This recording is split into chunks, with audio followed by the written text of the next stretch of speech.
esta gran comunidad. De esta gran comunidad. Tiempo logístico. Continuamos.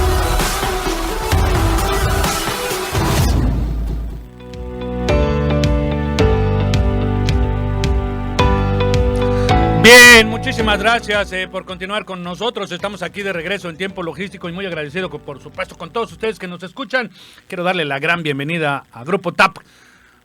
Ha estado en diversos momentos con nosotros en Tiempo Logístico. Bienvenido a Grupo TAP, aquí en Tiempo Logístico. Quiero agradecerle también a quienes han estado atentos de nosotros, a Saúl Laviña, a Dana Almadelia, a Eric Arista, buen amigo, abrazos amigo, a Vero Sosa, por supuesto, mi querida Verito, te estoy esperando. A Dani Cabrera, mi querido amigo, hasta la Ciudad de México, un abrazo. A Gloria Tostado, mi querida amiga, por supuesto, aquí en Manzanillo. Muchísimas gracias a todos ustedes que están conectados aquí con nosotros. Y bueno, el tema del día de hoy es un temazo.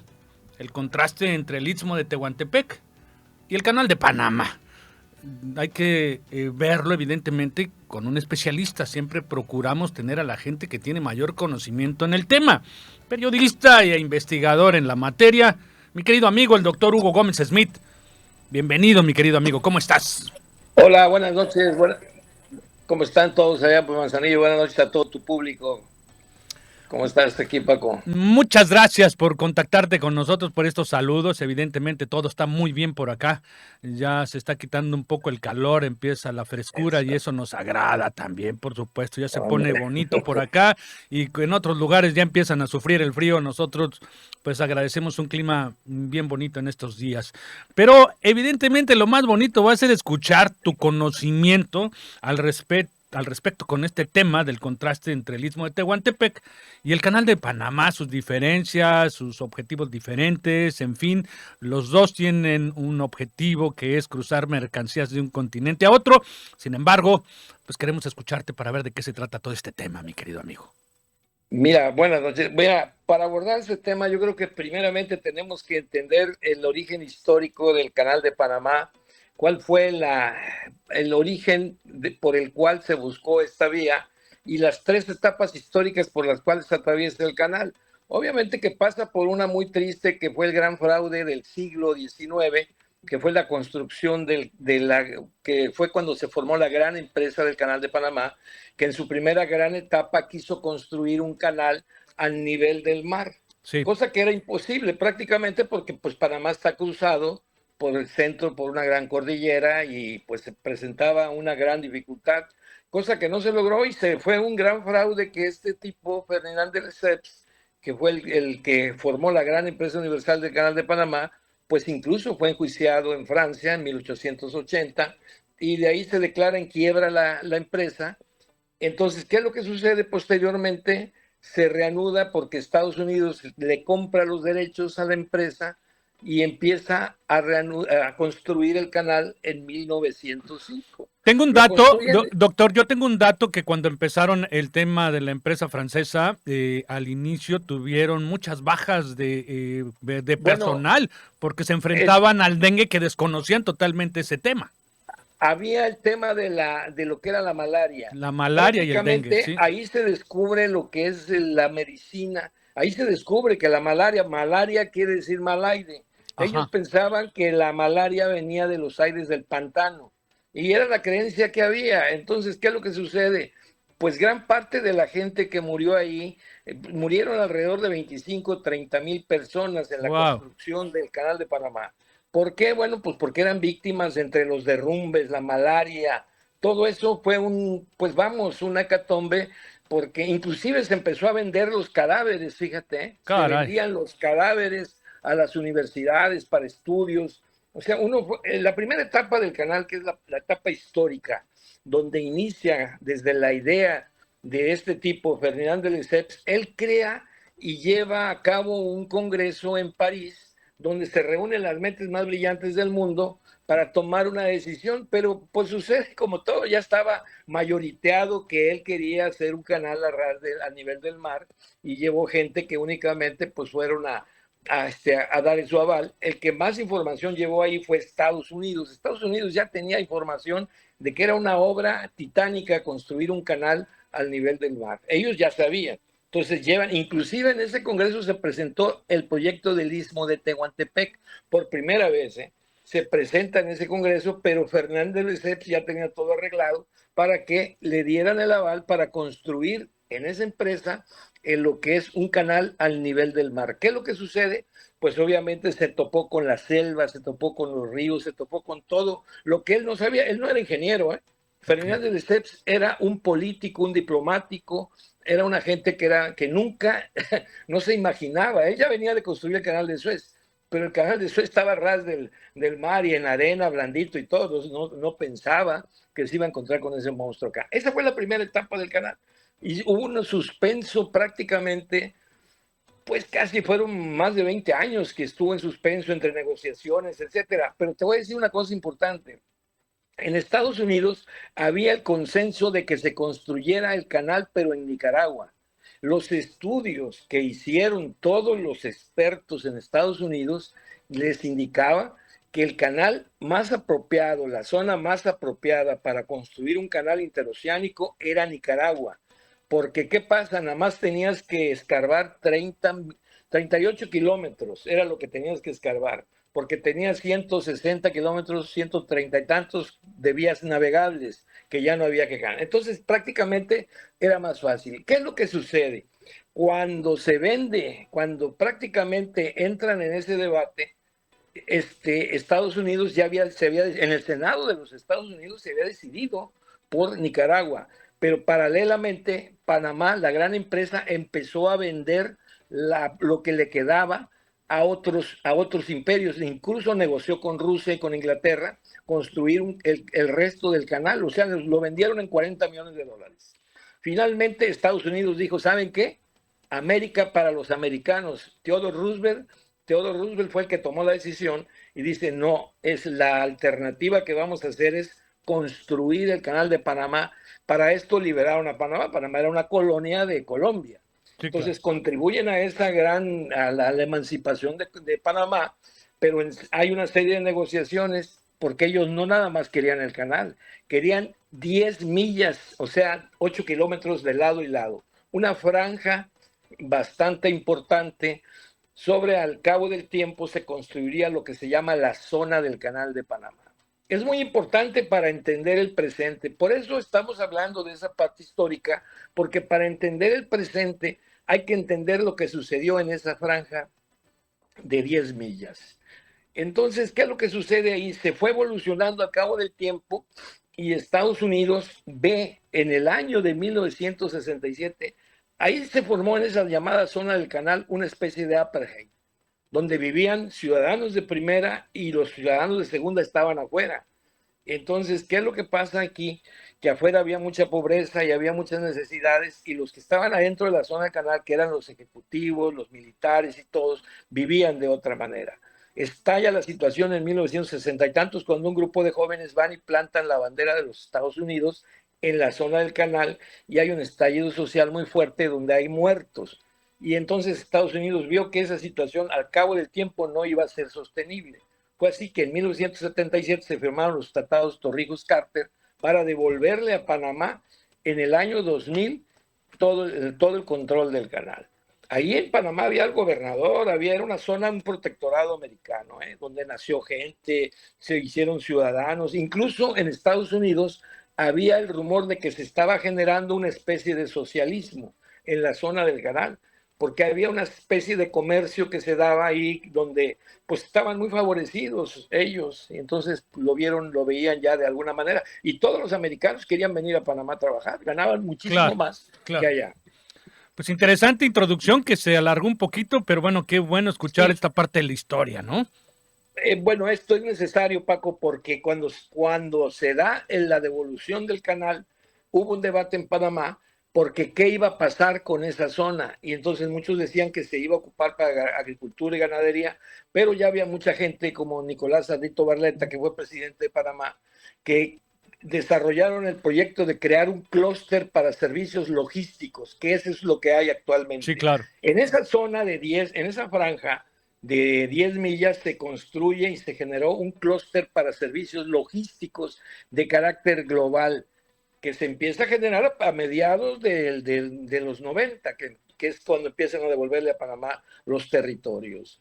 Entonces, esa es la competencia que hay. Ahora, el istmo de Tehuantepec es una parte que es desde la historia de los famosos tratados, McLean Ocampo, Estados Unidos venía explorando la manera de obtener un paso ahí al cabo del tiempo. Y el ferrocarril que funcionó, pues de hecho, en la época de Porfirio Díaz, hubo un ferrocarril, ese ferrocarril interoceánico que luego, cuando se abre el canal, se lo regresaron a México. Sí. Entonces, ¿qué es lo que sucede ahí? Teníamos los dos desarrollos, pero obviamente el proyecto del Canal de Panamá estaba creado para ganar dinero mediante el peaje, mediante el pago de derechos por cruzar.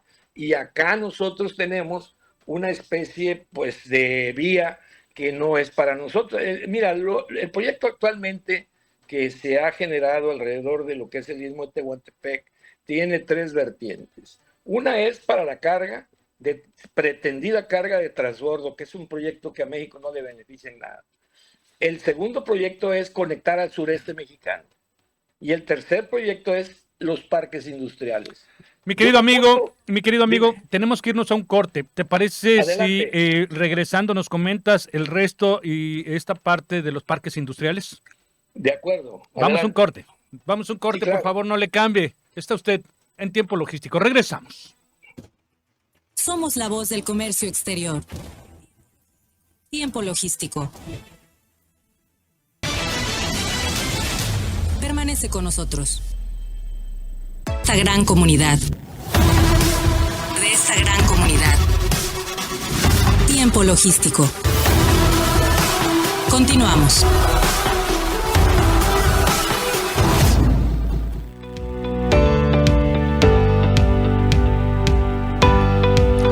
Bien, muchísimas gracias por continuar con nosotros. Estamos aquí de regreso en Tiempo Logístico y muy agradecido, por supuesto, con todos ustedes que nos escuchan. Quiero darle la gran bienvenida a Grupo TAP.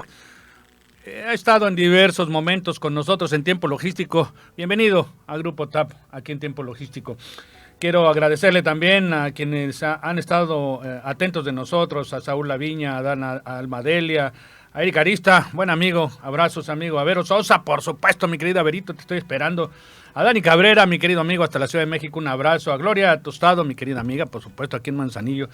Muchísimas gracias a todos ustedes que están conectados aquí con nosotros. Y bueno, el tema del día de hoy es un temazo. El contraste entre el Istmo de Tehuantepec y el Canal de Panamá. Hay que verlo evidentemente con un especialista. Siempre procuramos tener a la gente que tiene mayor conocimiento en el tema. Periodista e investigador en la materia. Mi querido amigo, el doctor Hugo Gómez Smith. Bienvenido, mi querido amigo. ¿Cómo estás? Hola, buenas noches. ¿Cómo están todos allá por Manzanillo? Buenas noches a todo tu público.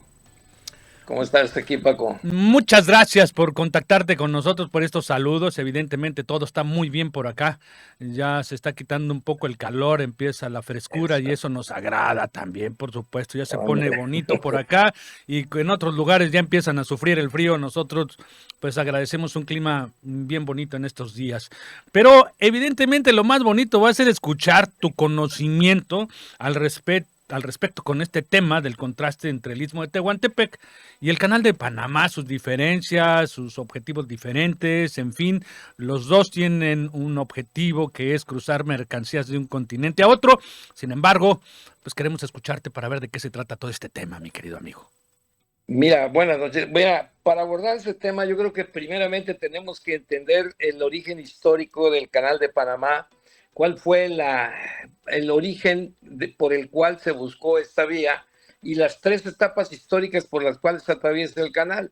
Obviamente que pasa por una muy triste, que fue el gran fraude del siglo XIX, que fue la construcción que fue cuando se formó la gran empresa del Canal de Panamá, que en su primera gran etapa quiso construir un canal al nivel del mar, Sí. Cosa que era imposible prácticamente porque pues Panamá está cruzado por el centro, por una gran cordillera y pues se presentaba una gran dificultad, cosa que no se logró y se fue un gran fraude que este tipo, Ferdinand de Lesseps, que fue el que formó la gran empresa universal del Canal de Panamá, pues incluso fue enjuiciado en Francia en 1880 y de ahí se declara en quiebra la empresa.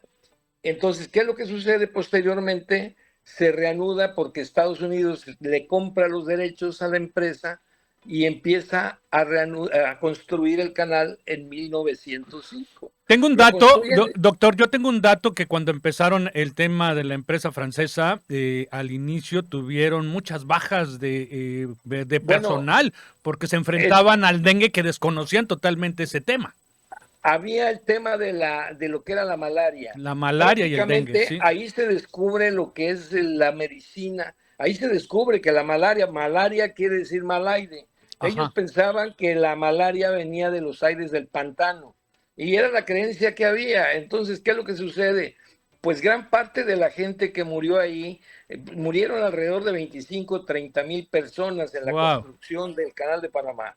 ¿Por qué? Bueno, pues porque eran víctimas entre los derrumbes, la malaria, todo eso fue pues vamos, una hecatombe, porque inclusive se empezó a vender los cadáveres, fíjate, ¿eh? Se caray, vendían los cadáveres a las universidades para estudios. O sea, la primera etapa del canal, que es la etapa histórica, donde inicia desde la idea de este tipo, Ferdinand de Lesseps, él crea y lleva a cabo un congreso en París donde se reúnen las mentes más brillantes del mundo para tomar una decisión, pero pues sucede como todo, ya estaba mayoriteado que él quería hacer un canal a nivel del mar y llevó gente que únicamente pues fueron a dar su aval. El que más información llevó ahí fue Estados Unidos. Estados Unidos ya tenía información de que era una obra titánica construir un canal al nivel del mar. Ellos ya sabían. Entonces llevan, inclusive en ese congreso se presentó el proyecto del Istmo de Tehuantepec por primera vez, ¿eh? Se presenta en ese congreso, pero Fernández de Lesseps ya tenía todo arreglado para que le dieran el aval para construir en esa empresa en lo que es un canal al nivel del mar. ¿Qué es lo que sucede? Pues obviamente se topó con la selva, se topó con los ríos, se topó con todo lo que él no sabía. Él no era ingeniero, ¿eh? Fernández de Lesseps era un político, un diplomático, era una gente que nunca, no se imaginaba. Ella venía de construir el canal de Suez, pero el canal de Suez estaba a ras del mar y en arena, blandito y todo. No pensaba que se iba a encontrar con ese monstruo acá. Esa fue la primera etapa del canal. Y hubo un suspenso prácticamente, pues casi fueron más de 20 años que estuvo en suspenso entre negociaciones, etcétera. Pero te voy a decir una cosa importante. En Estados Unidos había el consenso de que se construyera el canal, pero en Nicaragua. Los estudios que hicieron todos los expertos en Estados Unidos les indicaba que el canal más apropiado, la zona más apropiada para construir un canal interoceánico era Nicaragua. Porque, ¿qué pasa? Nada más tenías que escarbar 38 kilómetros, era lo que tenías que escarbar porque tenía 160 kilómetros, 130 y tantos de vías navegables que ya no había que ganar. Entonces, prácticamente era más fácil. ¿Qué es lo que sucede? Cuando se vende, cuando prácticamente entran en ese debate, Estados Unidos en el Senado de los Estados Unidos se había decidido por Nicaragua, pero paralelamente Panamá, la gran empresa, empezó a vender lo que le quedaba a otros imperios, incluso negoció con Rusia y con Inglaterra construir el resto del canal, o sea, lo vendieron en 40 millones de dólares. Finalmente Estados Unidos dijo, ¿saben qué? América para los americanos. Theodore Roosevelt fue el que tomó la decisión y dice, no, es la alternativa que vamos a hacer es construir el canal de Panamá. Para esto liberaron a Panamá. Panamá era una colonia de Colombia. sí, claro. Entonces contribuyen a la emancipación de Panamá, pero hay una serie de negociaciones porque ellos no nada más querían el canal, querían 10 millas, o sea, 8 kilómetros de lado y lado. Una franja bastante importante sobre al cabo del tiempo se construiría lo que se llama la zona del Canal de Panamá. Es muy importante para entender el presente, por eso estamos hablando de esa parte histórica, porque para entender el presente hay que entender lo que sucedió en esa franja de 10 millas. Entonces, ¿qué es lo que sucede ahí? Se fue evolucionando a cabo del tiempo y Estados Unidos ve en el año de 1967, ahí se formó en esa llamada zona del canal una especie de apartheid, donde vivían ciudadanos de primera y los ciudadanos de segunda estaban afuera. Entonces, ¿qué es lo que pasa aquí? Que afuera había mucha pobreza y había muchas necesidades y los que estaban adentro de la zona del canal, que eran los ejecutivos, los militares y todos, vivían de otra manera. Estalla la situación en 1960 y tantos cuando un grupo de jóvenes van y plantan la bandera de los Estados Unidos en la zona del canal y hay un estallido social muy fuerte donde hay muertos. Y entonces Estados Unidos vio que esa situación al cabo del tiempo no iba a ser sostenible. Fue así que en 1977 se firmaron los tratados Torrijos-Carter para devolverle a Panamá en el año 2000 todo el control del canal. Ahí en Panamá había el gobernador, era una zona, un protectorado americano, donde nació gente, se hicieron ciudadanos. Incluso en Estados Unidos había el rumor de que se estaba generando una especie de socialismo en la zona del canal, porque había una especie de comercio que se daba ahí donde pues estaban muy favorecidos ellos, y entonces lo veían ya de alguna manera, y todos los americanos querían venir a Panamá a trabajar, ganaban muchísimo más que allá. Pues interesante introducción que se alargó un poquito, pero bueno, qué bueno escuchar esta parte de la historia, ¿no? Bueno, esto es necesario, Paco, porque cuando se da en la devolución del canal, hubo un debate en Panamá porque qué iba a pasar con esa zona. Y entonces muchos decían que se iba a ocupar para agricultura y ganadería, pero ya había mucha gente como Nicolás Ardito Barletta, que fue presidente de Panamá, que desarrollaron el proyecto de crear un clúster para servicios logísticos, que eso es lo que hay actualmente. Sí, claro. En esa zona de 10, en esa franja de 10 millas se construye y se generó un clúster para servicios logísticos de carácter global, que se empieza a generar a mediados de los 90, que es cuando empiezan a devolverle a Panamá los territorios. Entonces, esa es la competencia que hay. Ahora, el Istmo de Tehuantepec es una parte que desde la historia de los famosos tratados, McLean Ocampo, Estados Unidos venía explorando la manera de obtener un paso ahí al cabo del tiempo. Y el ferrocarril que funcionó, pues de hecho, en la época de Porfirio Díaz, hubo un ferrocarril, ese ferrocarril interoceánico que luego, cuando se abre el canal, se lo regresaron a México. Sí. Entonces, ¿qué es lo que sucede ahí? Teníamos los dos desarrollos, pero obviamente el proyecto del Canal de Panamá estaba creado para ganar dinero mediante el peaje, mediante el pago de derechos por cruzar. Y acá nosotros tenemos una especie, pues, de vía que no es para nosotros. Mira, el proyecto actualmente que se ha generado alrededor de lo que es el Istmo de Tehuantepec tiene 3 vertientes. Una es para la carga, pretendida carga de transbordo, que es un proyecto que a México no le beneficia en nada. El segundo proyecto es conectar al sureste mexicano. Y el tercer proyecto es los parques industriales. Mi querido amigo, tenemos que irnos a un corte. ¿Te parece Adelante. si regresando nos comentas el resto y esta parte de los parques industriales? De acuerdo. Vamos a un corte. Sí, claro. Por favor, no le cambie. Está usted en Tiempo Logístico. Regresamos.